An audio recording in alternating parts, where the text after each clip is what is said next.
launched, and everything. So, Kandee, can you just talk about when did this first become your full-time job?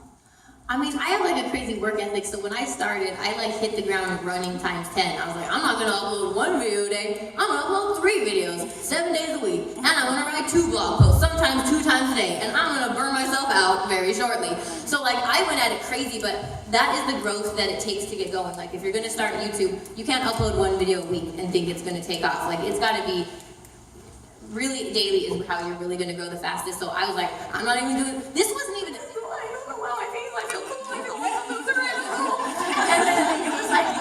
but then once I started like making money at this, I'm like, wow, you make a penny every million views. So if I get 20 million more, I'll pay my rent, you know? So it becomes like a crazy mix when that happens. And then when it did, I was like, this is the best job with not really any benefits at the time. And I worked more than when I had 3 jobs at one time. You work harder than you will ever work when, I mean, I worked 3 jobs at one time and I was more rested than now. Like, I've never slept less in my life.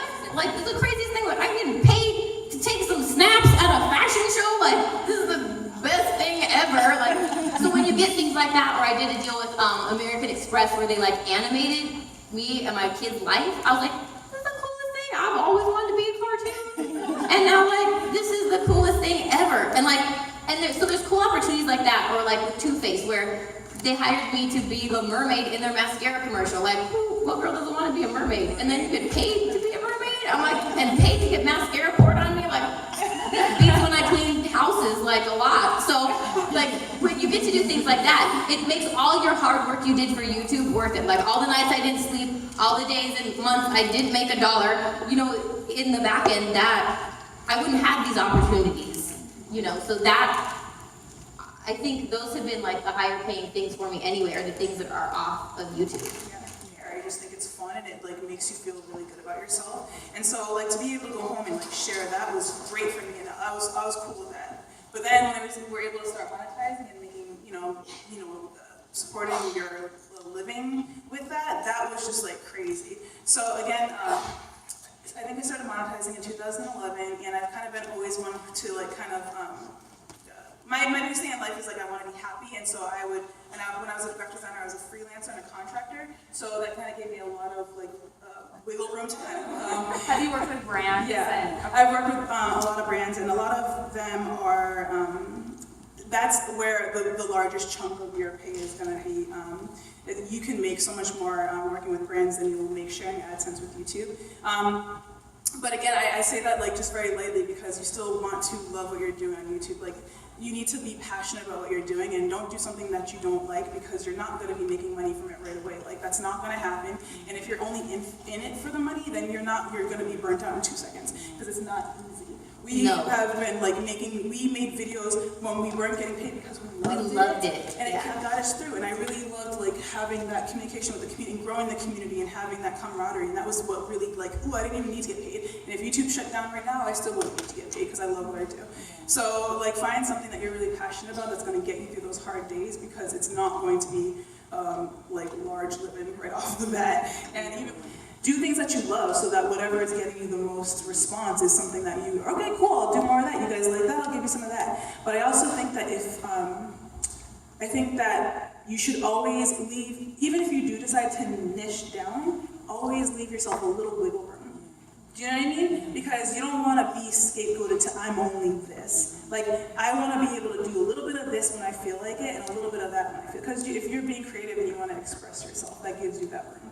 Yeah, that way if I did something different, people like, I just watch you for makeup. I'm like, actually no, when I started I did hair cutting videos, I did t-shirt cutting videos, I showed you how to make jewelry. Like, people are really, it's whatever your niche is. So say you're like, I like cooking. You can make it like, I only like cooking pastries, or I only like that, and that can be as detailed as you get. But really it's about your personality. Like, YouTube, it's different in a blog. You get a written personality that you like, and that's, you could meet the person in real life and you're like, you're hilarious and witty in your writing, and then in real life you're not the same. But YouTube, you are what you get. That personality is you. That, I mean, in some instances when you see them in real life, you're like, oh shoot, you're much more something than in your videos. But you want to be like you really are in the videos. They're falling in love with you like a friend, so they're gonna like you. So if this is your friend and you're like, I like that you play soccer, I like that you can show me how to detail a car, you're gonna like all those different things. And so if I was, I'd be like, sure, Whitney can show me hair, she can show me how to detail a car. I would like all of those things